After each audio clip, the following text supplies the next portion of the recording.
decade after their children were gunned down, the families of 9 victims of the Sandy Hook Elementary School shooting have reached a $73 million settlement with gun manufacturer Remington. Their lawsuit, filed in 2014, zeroed in on the way the maker of the rifle used to kill 20 first graders and 6 educators marketed its weapons to young men. It's the first time a gun manufacturer has settled a lawsuit related to a mass shooting.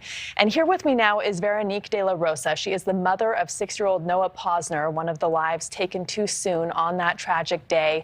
Thank you so much for joining us. I know this isn't easy. I just want to start with saying, it's been more than 7 years. You've suffered so many defeats along the way, on top of this loss that's unimaginable. At one point, Remington lawyers even requested report cards and discipline records of the murdered children. This just must have been an agonizing journey for you. What kept you going?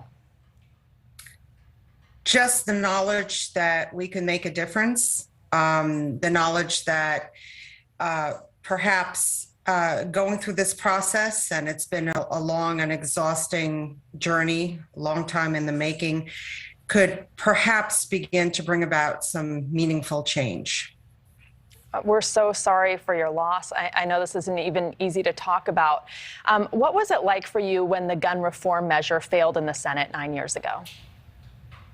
It was devastating. I thought that if any tragedy would have moved the needle forward, it would have been Sandy Hook, just because of the youth of a lot of the victims. That it was so profoundly disturbing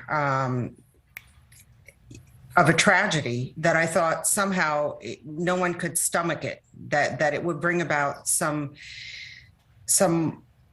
meaningful change, and it just didn't happen. And the crux of this case was the claim that Remington had illegally marketed the type of military weapon to troubled young men like that gunman. Did you at any point have any doubt that this strategy would work? I mean, this is a powerful gun lobby you're going up against, and a powerful gun manufacturer and insurance companies.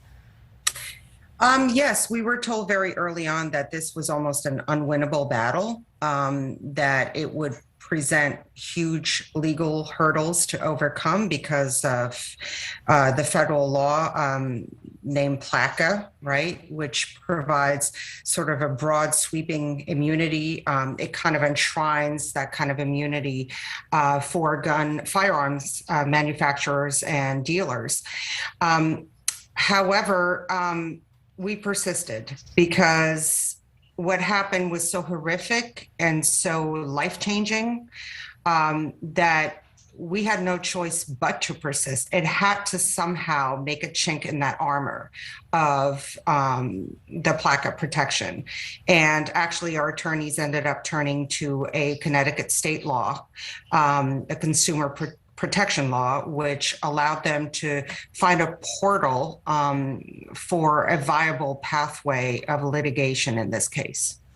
And you talked about pursuing this because of the difference you would be making. What difference do you think this precedent will now make?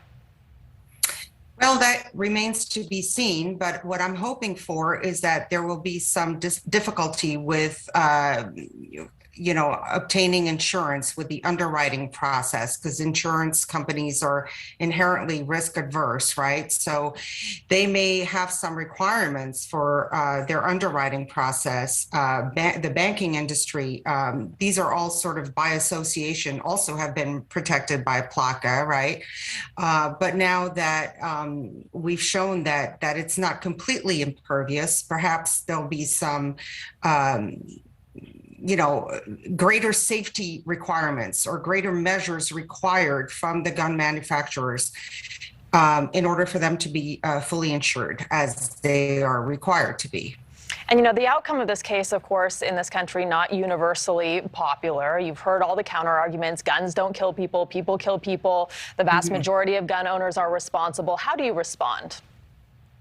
Well, it is true that the vast majority of gun owners are responsible. But when you look at what we targeted, which was the egregious marketing practices, sort of, with a lot of military talk, combat ready, mission ready, battlefield tested, your man card was just issued or reissued.